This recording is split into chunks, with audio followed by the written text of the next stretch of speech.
Today we will be taking a quick look at Pinter's Sunlit Lager. Pinter recommend 10 days fermentation and 15 days conditioning for this brew. However, I will add the golden rule number 1 and go an extra 2+2 on both, giving 12 days fermentation and 17 days conditioning. It's been quite hot in the UK over the last couple of weeks, and the average fermentation temperature has been around 29 degrees C, which is 84 Fahrenheit. So as you will no doubt know, that is usually considered quite a high temperature for a lager. However, using the pressure fermentation in the Pinter, it is said to be able to take care of these fluctuations in temperature, and so it'll be interesting to see how this turns out and if the increased temperature has had any negative effect on the result of the brew. That is it for the introduction. We'll get a nice little glass poured and we will see what we think. So here it is. You can see it looks fine. It looks pretty decent. It's come out nice and clear, well carbonated. It smells just fresh, to be honest. Like most lagers, it's not really got a real empowering, smell to it. It just smells, nice and fresh, but nothing too distinct here. So I'll go straight in for a taste.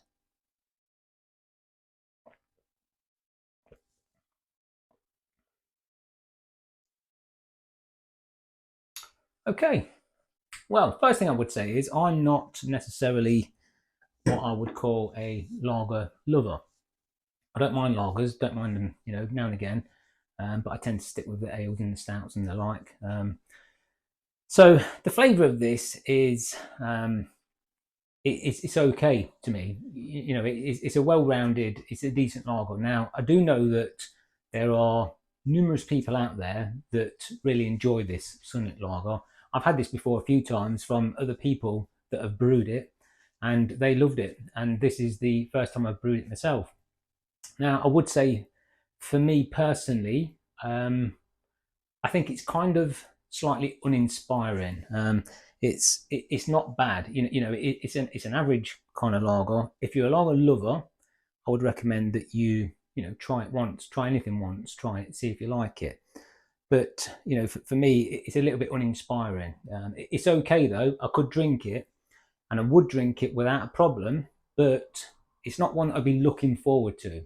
Once I've tried it, it's not one I'd be thinking, "Oh, I'm looking forward to going back and having a couple of glasses of that Sunlit tonight." It's not that. It doesn't do that for me.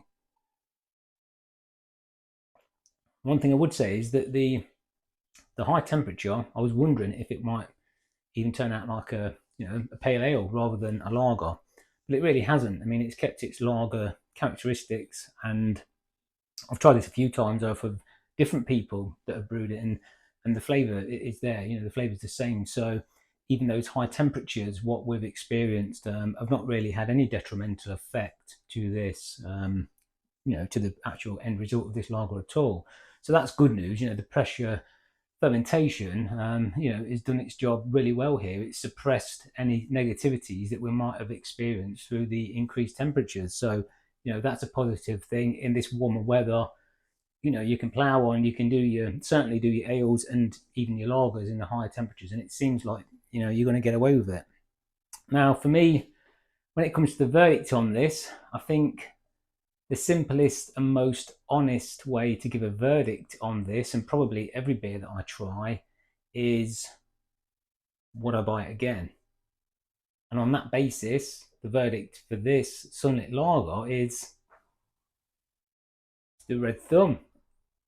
Thumbs down, I'm afraid, because for me personally, I wouldn't buy this again. I do appreciate that there's a lot of people out there that kind of enjoy it, because I've heard that feedback. So, I wouldn't let that put you off personally. It's probably just my preference. I wouldn't let it put you off personally. If you enjoy lagers, give it a try, see what you think. But for me, I don't think I'll be spending my money on it again. The time that it takes, the extended time that it takes for fermentation and conditioning on this compared to an ale, it just isn't worth it. I find the ales more flavoursome, the IPAs, the pale ales, I find them more flavoursome, more enjoyable, faster to do. So, personally, for me, there's multiple reasons there why I wouldn't actually buy this one and brew it again. So there you have it. That is it for today. I hope you enjoyed it. Thanks for watching, and I will catch you on the next one. Cheers.